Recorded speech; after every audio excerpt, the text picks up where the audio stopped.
The first speaker is Alexis de Colnet, who is going to talk about counting and sampling in trace regular languages. Oh, good. My slides are here. Okay. Okay. So yeah. So right. So I'm going to present our work because Umang is also a co-author of that work as well as Kuldeep, who is not here. So the first thing, these symbols R means that the author ordering is randomized. Now this talk is about two counting problems. So in a counting problem, you want to determine the size of a set, which is given to you in some form.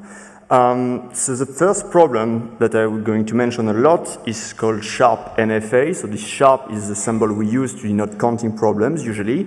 So here you are given an automaton, non-deterministic finite automaton, NFA, and you're given a certain natural number n, and you want to know how many words of length n are accepted by the automaton. But we are really more interested in an extension of it, which I will denote like this, and I will read it sharp NFA modulo equivalence. I will try to refer to this as counting the traces of the automaton, and I will define in a minute what I mean by traces. I'm going to have to introduce quite a lot of stuff before I can state the main result, but I thought I would state them already here. We have positive results. This is theoretical work, but we still have positive results. We have polytime algorithm. The first one is allowing us to do approximate counting. We can approximately count in polytime the number of traces that intersect a certain slice of the automaton language. And the second result is that we have also a polytime algorithm to do almost uniform sampling of traces. Now, what are these traces I'm talking about? So the idea is that the automaton is going to accept words, but we have something that tells us that some words, although they are different, they are in fact, they look different, but they are equivalent. They represent the same thing. This is formalized using a notion of independence relation. So we have a fixed alphabet, a finite alphabet sigma, and we'll have an independence relation over letters. This is set I. So what it means is that when you have a word and you have two letters A and B that are independent of each other, so you have that A, B is in this set I, then you can swap them if they appear consecutively in a word. So this word here, if A and B appears consecutively, I can swap them and I obtain this new word. And these two words, I say they are equivalent. Okay, so this is this equivalence relation tilde here. Yeah. So just to be clear, I is a relation on letters. Tilde is a relation on words. And I insist it's important that the words be consecutive, otherwise you are not allowed to swap them. And what I call traces are equivalence classes for this relation.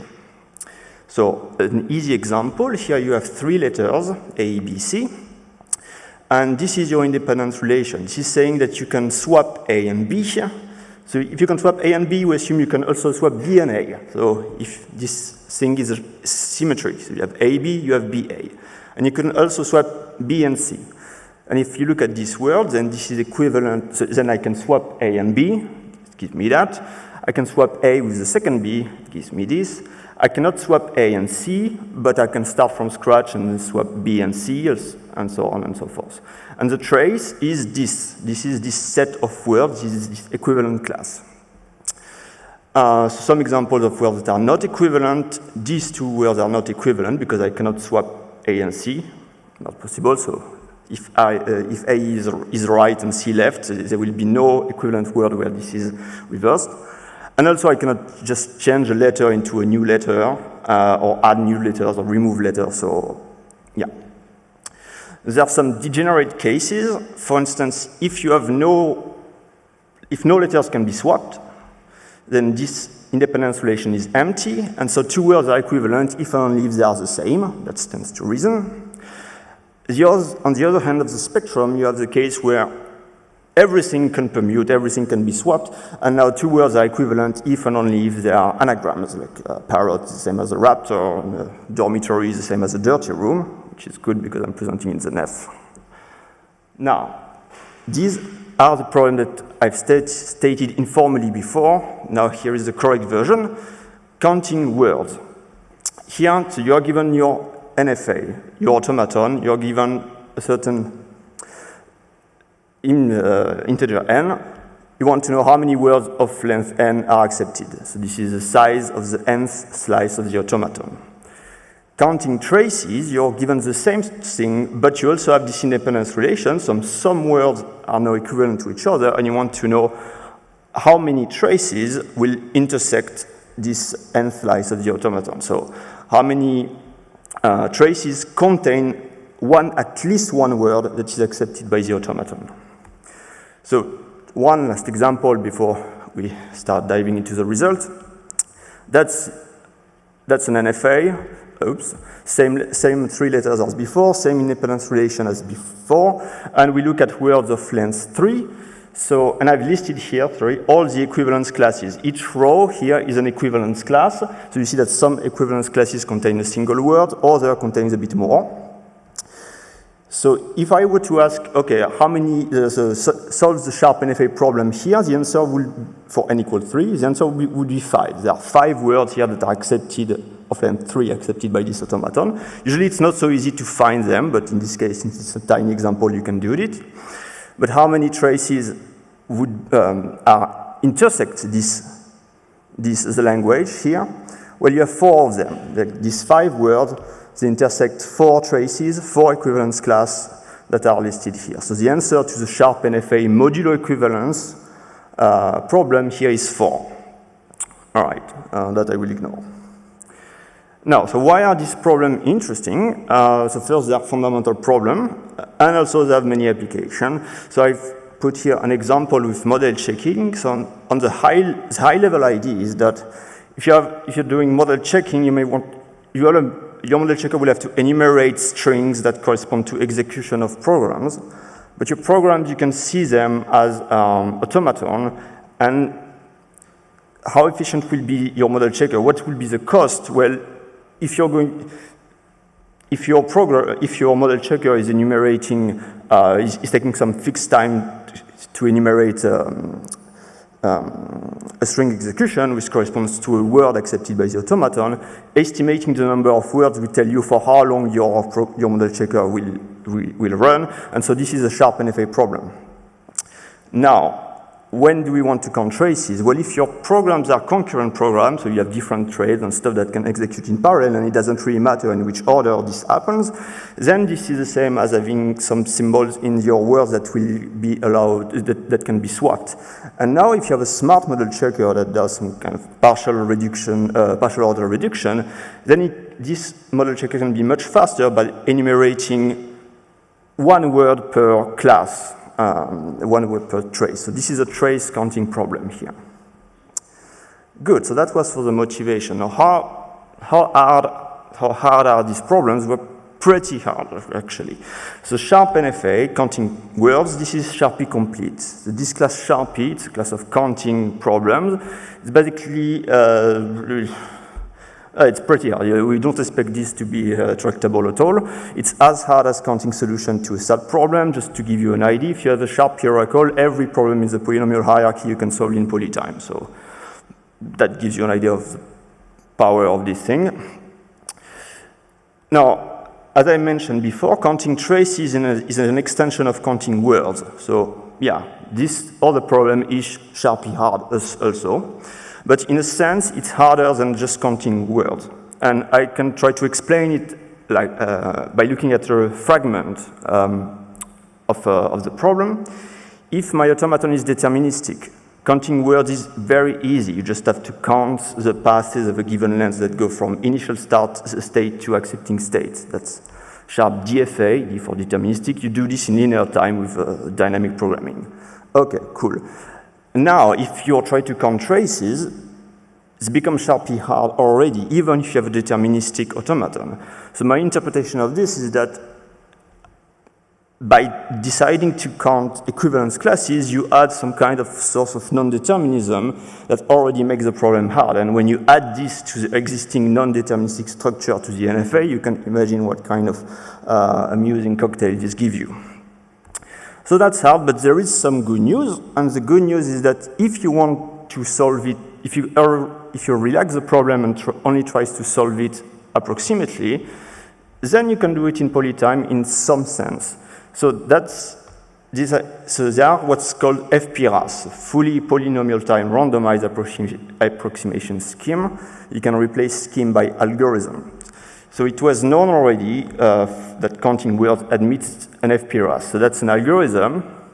You give it an NFA, the automaton, you give it the word length, and you give it two parameters, epsilon and delta. They are typically very small, but never zero. And the algorithm is probabilistic. It will do a bunch of coin tosses, and so it will return a random variable, but with high probability, this random variable will be very close to what you actually want to compute. In this case, the number of words of length n accepted. And the most important thing, this algorithm runs in polytime. So that's an FPRAS. And it was an open problem for a long time of whether there is an FPRAS for counting words of the automaton. And a few years ago, it was shown that, yes, there is an FPRAS. So the exact problem is hard. The approximate problem, you can do it in polytime with randomization. And the question we ask in the paper is there also an FPRAS for counting traces? And the answer is yes. So that's basically the main result. And now I will try to spend the last of the talk describing a bit how the FPRAS works. But now, to do that, I have to explain how the FPRAS works for counting words, because the algorithm for counting traces is very much based on the algorithm for counting words. Here there are several algorithms you could start from. So the first one, as I said, it was obtained by Arenas, Krugvel, Jarayam, Riveros in 2019. But it has been improved since then. So my two collaborators and one of their colleagues, they obtained a faster algorithm 2 years ago. And I myself, with Kuldeep, we obtained yet another faster algorithm last year. And this is this algorithm that we have been improving for counting traces. Now, I will first go through the FPRAS for counting words, and then I will explain what are the extensions for how you need to modify it to count traces. The good thing is that all these algorithms, they all share the very simple structure that you can summarize in these 6 lines. And I will go through these. So the first step is always the same. You unroll your FPRAS. Since you're only interested in words of length n, you start from this cyclic FPRAS, and you unroll your automaton. You start from this cyclic automaton, and you unroll it to an acyclic automaton that only accepts the word of length n, the word that you want to count. To do that, every state will be cloned n+1 time at most, and you obtain this nice layered structure. So the reason we do this is that we have an inductive procedure that will go through every state, through every layer, and through every state of every layer one by one. And for every state, it's going to compute a bunch of random variables. So this L, this superscript L, means that you are at layer number L. Okay? So starting from the initial layer, we compute the following. We have sets of samples. These are random sets. Samples, in this case, are words that are accepted by the state. We have polynomially sets of samples, and each set of samples has a random size, but we can show that they will stay small, basically. And this set of samples we use to compute an estimate of the word count at every state. That's this NQL. That's the estimate for the word count for QL. And we do this so that this NQL is a tight approximation of the actual size of the language for this state QL with high probability. So not only are we solving this sharp NFA problem for the very last state, which is what we really want at the end, we are solving it for every intermediate state. And all of this is like, each state is using the result from the previous state to do the computation. And the main computation is just a union of sets problem. So if you have a state QL plus 1 at layer L plus 1, you have already processed its children at layer L, you already know approximation of the language size, you have a bunch of samples, and well, the language of LQL plus 1 you obtain by doing a union of sets, and you append the transition letter. In this case, it's A on all transition to simplify. Now, the problem is that these sets are not, their intersection is not necessarily empty, and that's already sharply hard to do, to compute exactly the size of the union of set. So, but we know, fortunately, it's been years since we have found a way of doing this approximately. If you can approximate the size of the input sets, and if you can sample uniformly at random and independently from the input sets, then you can approximate the size of the union set. So we keep doing this for every state as we go through the unrolled automaton. Now, so the name exactly of the procedure that does this is a median of mean estimator. So people who eat randomized algorithm for breakfast will know this, but I won't go through that. I will rather explain how the sets of samples are constructed, because that's the part where we have to modify when counting traces. So it depends on which SPRs you're considering, but so for the one that we use the one with the easiest sample construction possible, where we say, okay, we have samples for the children of the state, and we want samples for the state for the new state QL plus 1. Well, that's easy. First, we take all the samples for the first child, and we extend them. We append A at the end, and that's it. We have words accepted by QL plus 1. Good. Now we look at the second child. We take all the samples. We append A at the end. We obtain, again, words accepted by QL plus 1, but we are going to remove everything that could have been accepted by the first child, because we don't want to favor a word rather than another. If a word can be derived in many ways, as many accepting run, but some other has just one or two accepting runs, we want both of them to be sampled with the same probability. Uniform sampling is important to do the approximation. So that's, yeah, so we have to do this membership test to remove everything that could have gone through the first child. And same for the third child. We take all the samples, extend them with the transition letter, and remove everything that could have been accepted through one of the first two. So one of the problems of this approach is that it makes samples dependent of one another for a reason I will not explain, and that's kind of a challenge for the estimator. But we deal with that issue in the paper where we describe this algorithm for counting words. Now, for counting traces, what's the changes? Well, luckily it's the same overall structure, the same 6 lines. But now the random variables do not exactly mean the same thing as before. The estimate is an estimate on the number of traces, not a number of words.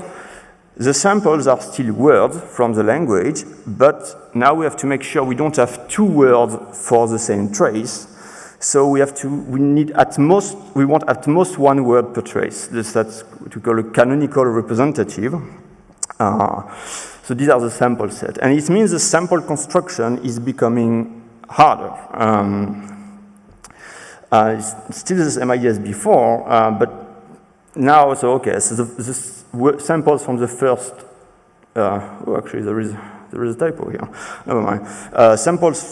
No, there is no typo. The samples from the first child, we take them all, we extend them by A. Okay, cool. This gives us different canonical representative for different traces.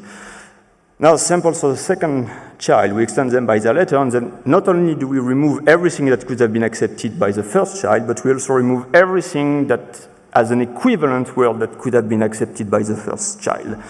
So it's much harder. We have to do a membership predictive test every time to get rid of a lot more samples that could have been created through the second child, and same for the third child, and so on and so forth. So luckily, this membership predictive test we can do in polynomial time, kind of. Now, the second real hurdle that we have to overcome is where this talk could become a lot more complicated, but I will keep it in one slide. So that's always a problem. We need to go deep into the analysis to realize that there is something annoying going on. So because we create samples that are dependent of each other, we cannot use all the shiny tools from randomized algorithm analysis, all the Chernoff bound and all. We have to go back to the old tools, Chebyshev inequality and so on, and we need to bound variances. Our estimator that counts how many traces is going to be centered around the correct value, but the variance has to be bounded to know that it's not going to wander around too far from what we really want. And bounding the variance kind of means that we have to understand when are the samples going to be really dependent of each other.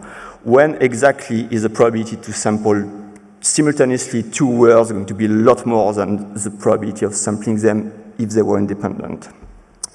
And for a reason I'm going to swap under the rug, this leads us to answer the following, to look at the following problem. If I give you two languages and you know the number of their traces, T1, T2, I want to know how many traces will be in their Cartesian product. If we were talking about words, it would be very easy. You just take the product, that's it, done. It's not true for traces anymore. All we could find, all we could use is this lower bound where we have to use some parameters called the width of this alphabet with independence relation. And using that and plugging this into the analysis, adapting everything, we could get good bounds on the variance and make the analysis go through. And the result is this algorithm, this FPRAS, for counting traces on a non-deterministic finite automaton. And that's it. I'm not going to talk about the uniform sampling. It's a shame because there are a lot of cute ideas in there also. But I invite you to read the paper if you're interested. Thank you.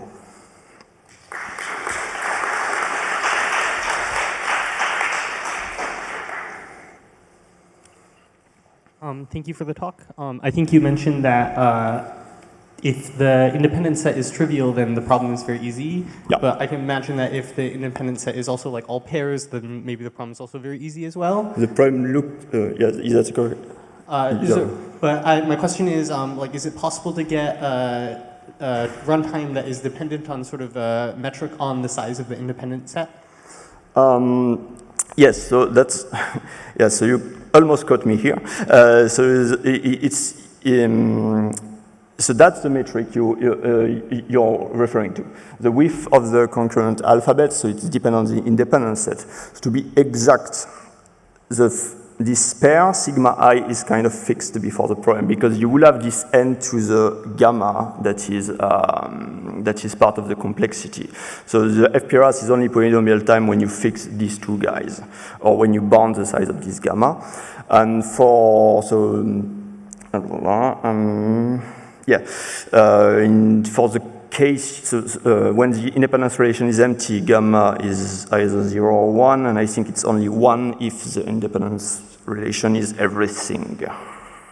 Yes, sounds true. So that's the metric you're suggesting. Time for one more question. Can you also show us the exact complexity of the algorithm? Do you have that expression? You're going to ask a question on your own paper? I don't know the exact complexity by heart.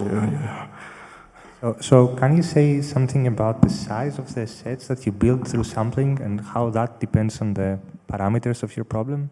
The size of the sample sets? Yeah. So they are random variables as well, but we keep them polynomial and sorry, here. Like there is one line that I've not written here. When the sample set becomes too large, we just stop the algorithm and we return some garbage. But we prove that it never really happens, and that it's going to be the size of the sample set is going to be quadratic, but okay, it will be quadratic for words. Yeah, quadratic for words, I think, but you will have this gamma that will pop up in the side. But also in this case. I have to look up the exact value, but yeah. Thanks. Okay, so let's thank the speaker.